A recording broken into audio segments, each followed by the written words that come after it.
Hi everyone, and welcome to this piece discussion video for the piece Echolocation from the series IOI2. IOI2 is an 8-piece series in the postmodern body of work that explores the ability for human connection to transcend the means through which it's transmitted. This is a series about hope that explores the instances in which a true, genuine, authentic connection between two people is occurring online or through technology that is not beholden to that technology, but is rather utilizing it as a means for communication rather than an actual end of the communication. For a more comprehensive look at the series, you will find a link to the series overview in the description of this video. Let's begin our discussion of echolocation by first discussing the piece's title, as well as its order within the series overall. As a loose definition of the word, I understand echolocation as the location of objects reflected by sound. And the reason I used it as the title of this piece was because I wanted to extend that idea to emotions or connections or sincere feelings for one another. These things that we share are reverberated back to us, just like echolocation is a means of utilizing those sound waves to bounce back. I wanted this piece to embody that idea that the actual emotions, the actual feelings, the actual connectedness can be transmitted through technology and really come back through to the other side. It explores this idea of distance between two people and the way in which a love between two people can span that distance and can actually reverberate back to one another. Their love, their relationship, whatever it may be, that genuine connection is able to span the distance because of the authenticity and sincerity between those two individuals. As the 6th piece in the series, this is an exemplification of the power of connection to transcend distance in particular. And again, as I said, it's about reverberating across space and time. It's about the connection that human beings share as something that goes beyond what we are confined to, that it's something greater. And following the 5th piece, our microcosm, echolocation really becomes another case study, another exemplification, like I said, of the possibilities of what true human connection can do to bring people together even when they are separated and forced to communicate with technology. I want to now turn into the composition of this piece, first by looking at the white space that's around the figure. We have another cropped photographic image that the figure eclipses. You'll notice her hair is overcoming some of the white space. It's overlapped by the figure on the left side of the picture plane in particular. There are some text and overlays on the lower quadrant of the picture plane. These are resemblant of confirmation of messages sent, something shared in real time, a reminder of the transmission of the actual interface between these two people. There are grid lines in the top left corner with GPS reticule and 56 miles, and then there are some small stars that are over top of that as well. In the lower corner of the image boundaries, the words "you reverberate back again" are cutting out and slightly out of the lines. It's a message and it's in that format, but the words themselves are just slightly overcoming it. They're just slightly crossing over the boundary of where they ought to be contained within that message bubble. The figure herself is bathed in warmth. I wanted to create another very highly detailed and articulated figure, and I wanted to earnestly pursue the warm hues, that they would be outweighing the cold in this particular piece. The posture of the figure is very playful, and her hand is holding up the sweatshirt to sort of hide what appears to be a smile underneath. Just a slight one, as you can see by the disposition on her face. There's a great deal of emphasis on the figure's hair.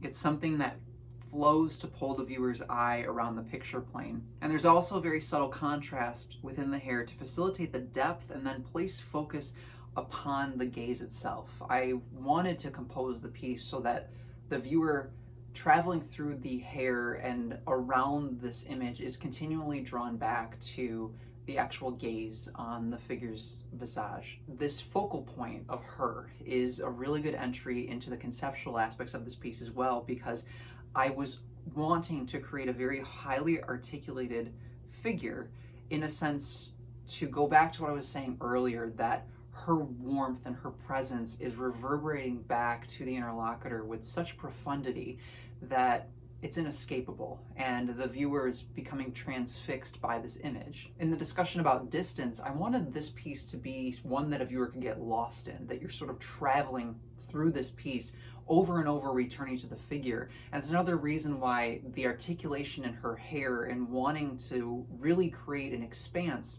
I wanted to evoke this idea of being lost on a journey, that you're sort of entangled within this web of hair, pulling the viewer around, just like one that would lose oneself across the distance to arrive in the presence of the other person. That even in the absence physically, that they can utilize these means and the shared connection, that these messages and these photos with one another can be a means in the meantime to still get lost within the presence of one another. The details I was describing about how the figure overlaps the picture, and that this is a photographic image, but there are a lot of overlaps and there are a lot of places where both text and the figure herself are overlapping, is a means to represent this idea that she is overcoming, that she is exuding beyond the picture and towards the interlocutor, towards the viewer. I wanted to create this layer sense so that it was really hearkening to this idea that her presence is something greater than what's going on just with this means of communication, just with this photographic message. Returning to those map coordinates I was describing, they blend into her hair, and it's just like getting lost within someone you love. And those simple stars in the grid are to suggest a playful whimsy to it all. And she is present beyond the image. It's a reverberation of her love. And ultimately, this comes down to this idea at the center of this piece, that she persists through the means transmitted. It is a prefigurement of the distance between both parties being one day overcome. Echolocation, it mainly at its heart is exploring this idea that the connection that they have over these means is not only transcending the means, but it's a prefigurement of when the real life distance will be traversed and they will be able to be reunited together in person again. To wrap things up, I want to go over some of the emotional impact that I was hoping to create with this piece. And first, beginning with this illuminated and playful sense, how the image unfolds as the viewer is lost within it, and how the playful grin of the figure, as I was describing earlier, as if there's sort of a joke being shared. All of these things I wanted to create just a sense of light, a sense of levity and playfulness between the interlocutor, both her and whoever she is corresponding with, but then also with the viewer, that this can really evoke sort of like a childlike joy. After embracing that sense of joy, I wanted there to also then be an excitement. As I was describing with other pieces, just like Warm in Our Microcosm, that once the reality is struck, that there is sincerity here, I want there then too to be an excitement at the reality of what is going on, that indeed we have somebody communicating with somebody else, and as a result, there's an excitement that this is something real, this is something true. Finally, I wanted there to be an eagerness in this piece at the anticipation of the reunion. As I was mentioning, ultimately with the conceptual ideas at the heart of this piece, spanning that distance and a prefigurement of meeting in person, I wanted this piece to be very anticipatory and eager, but not in an anxious way, rather in a very hope-filled way, that indeed we can't wait to be together again. It's sort of an embodiment of that anticipation, just as one would sort of look at the miles on the GPS as they're arriving at the home of someone they love.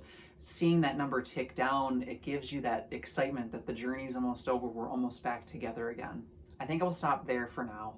Thank you so much for taking the time to learn more about this piece, and I hope it ultimately serves to heighten your sense of intimacy while viewing it. Please feel free to share this video with anybody else who might find it worthwhile, and thank you again. Take care.